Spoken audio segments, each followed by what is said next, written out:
Hello everybody, I'm Mariusz and I'm together with Matz on the RubyConf in Chicago. Hello Matz, how are you? Hi, great, thank you. This is the final day of the RubyConf. Yeah, it's always tired after the 3 days of conference. It's exhausting.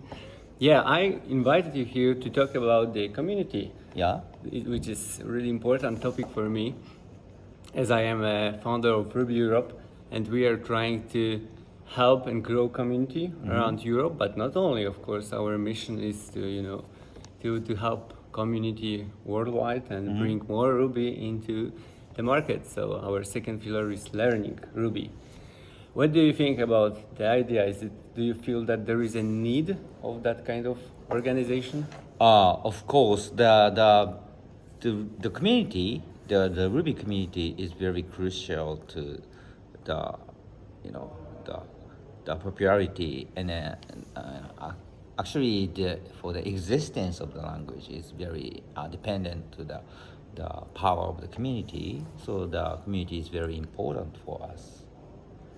Okay. Do you have any advices for that kind of organization? How we can help? How we should act to to grow and to sustain our community? Actually, I've heard the friend of mine attended the yet the another language community and conferences, and he felt that that community lacks the love of their central core of the language. So that compared to that, the Ruby community is pretty unique about we focus on the love toward the technology and the love toward the language and love toward each other. So that kind of the positive feeling is the very unique and important part of our community, I believe. Right. What kind of events, community-driven events, inspired you the most? Well, actually, last few years I couldn't attend. I couldn't attend less. I could attend less conferences, mostly because of the pandemic. Right. And I gave keynote presentations online, so that I could deliver the message to the community, but I couldn't meet people in the community face to face, so that I it was not able to be inspired by the conversation. So that is kind of, you know, I miss that kind of inspiration so much. So that this year, and I could attend the RubyConf physically, so that and then meet so many people and then talk with the random members in the Ruby community. Could inspire me a lot. Yeah, there is always some kind of interesting topics and some ideas which bringing from the community. Yeah, I yeah, have yeah. the same, and it's Yeah, for example, in the past, the the first Ruby conference was held in 2001, very oh, 24 years ago, and yeah, 20, yeah, free. 23 years Yeah, ago. yeah.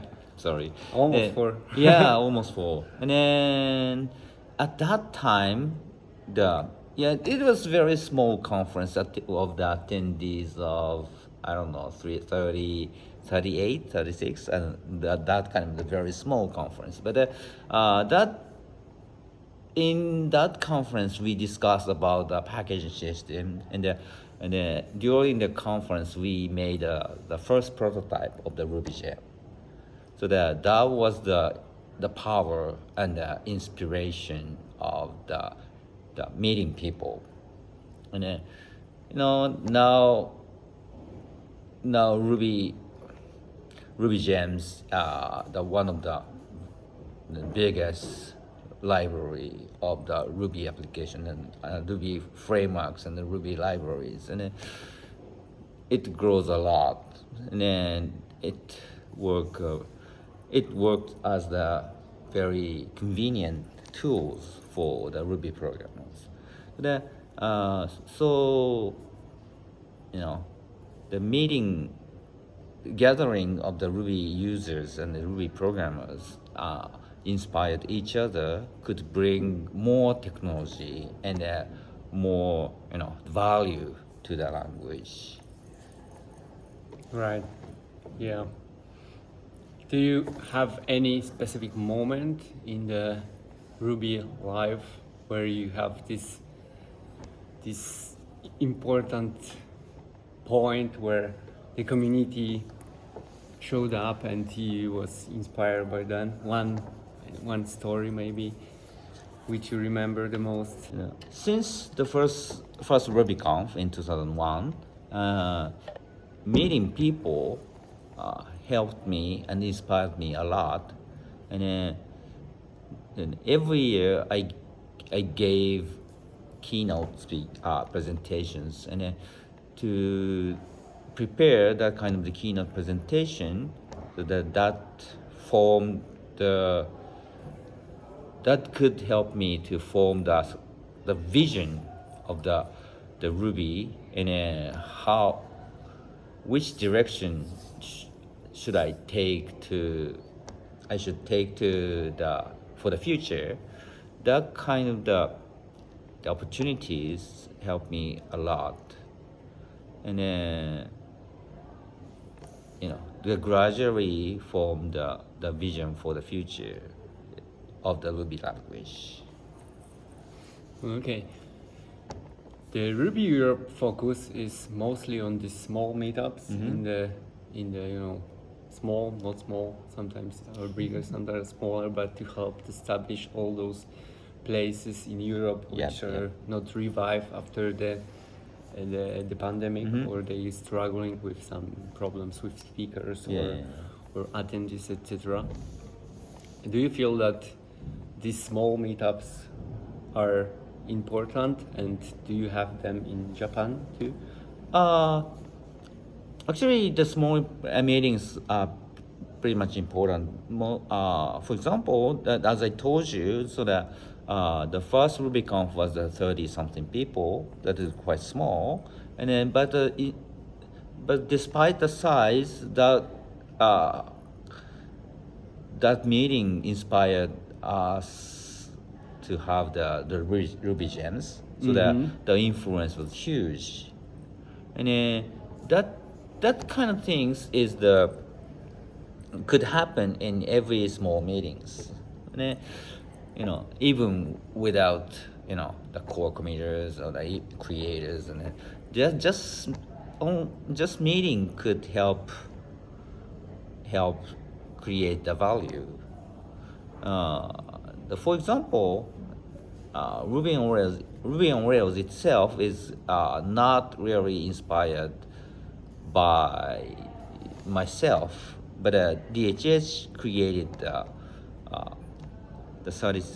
Basecamp applications, then ripped off the fundamental part of the web application to the Ruby on Rails. So, and he created the Ruby on Rails with his rather small teams, but I don't think that he could create the Ruby on Rails without any companions, so that he could not create the Ruby on Rails alone.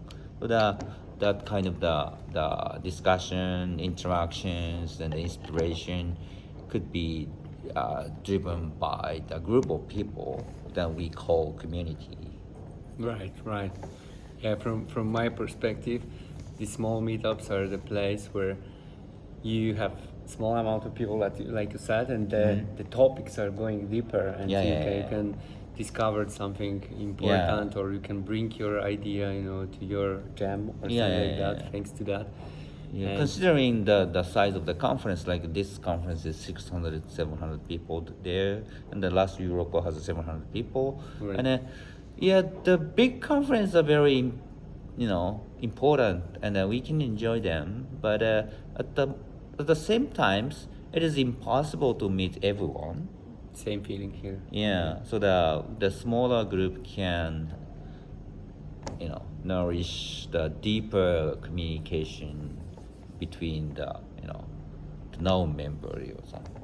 Yeah, I agree with that. Do you have any story from your local meetups in Ruby? Europe? In Japan? Yeah. Oh, Japan. Actually, the Japanese communities are relatively bigger, and compared to the other part of the world, so Japan is relatively small region. The meeting can be easily bigger, like 100 people. So but you know, but I enjoy those meetings and the conferences a lot.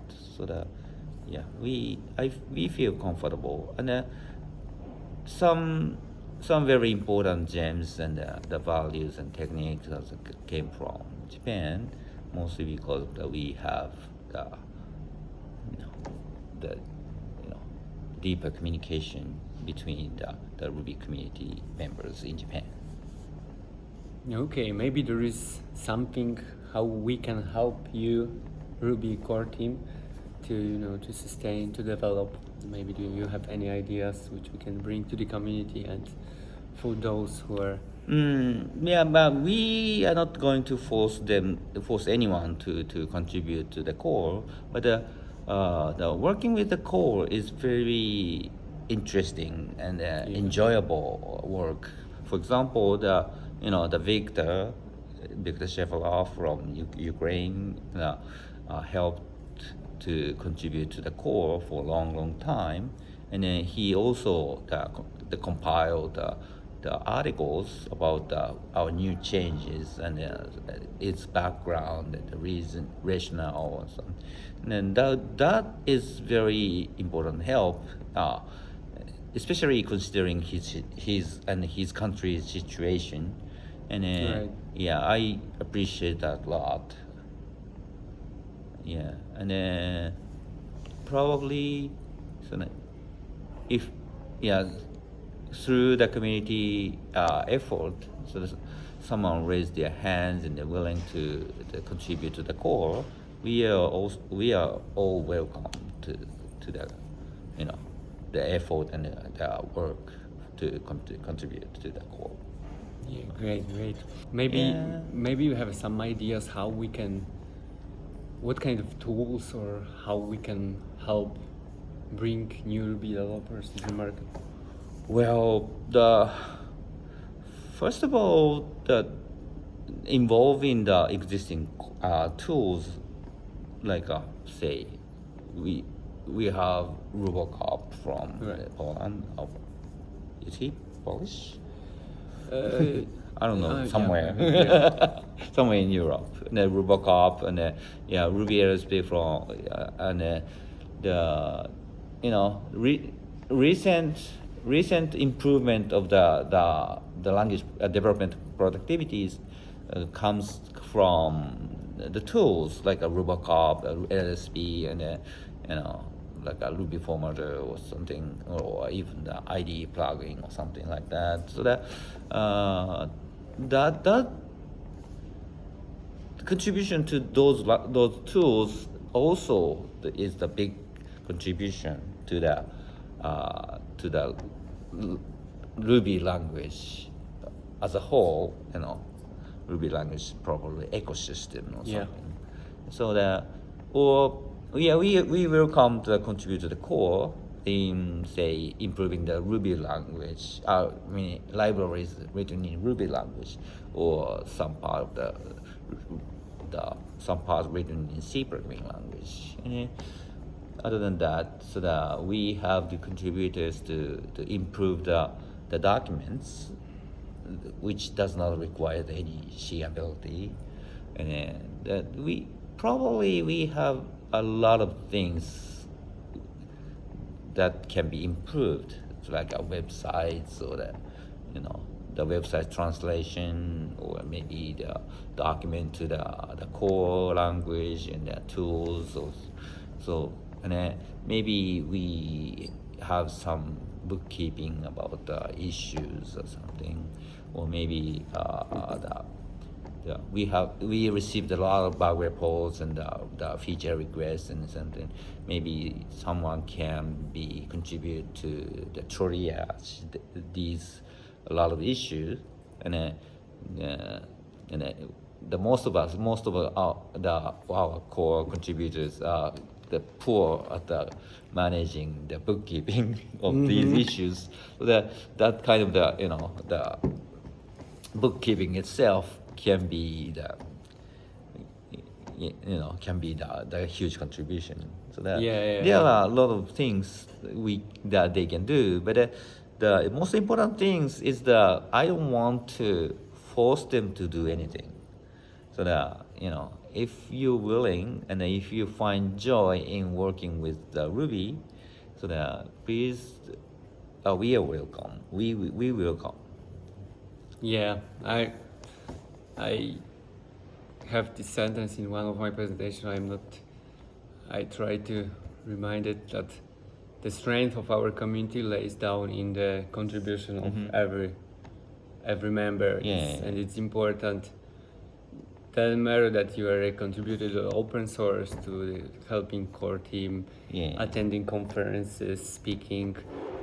We are all important, and we are all together as a community. And I believe that our community is great. And so the spontaneous motivation is the key to the community. For example, I'm not going to pay you to organize the Ruby Europe.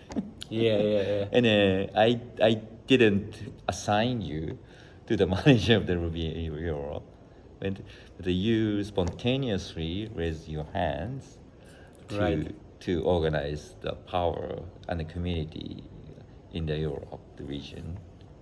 From my case, it's even more because I stopped coding more than 2 years ago, but I'm still that close to this community, and I'm building that, and I love this community, it's the reason why I'm doing that, and I feel this enthusiasm when I have an opportunity to talk to people, when I see that somebody is inspired thanks to what I'm doing. It's lovely thing. I believe that's the key. That's the key to the contribution. I will point the fun fact that I'm following you after all conferences except Japan this year. So we see each other fourth time this year. We saw each other in Baltic Ruby, Urko, Rails World, and here, and it's great to see you again. I attended the four foreign conference outside of Japan, so that you're the only one I met 4 times, 4 conferences.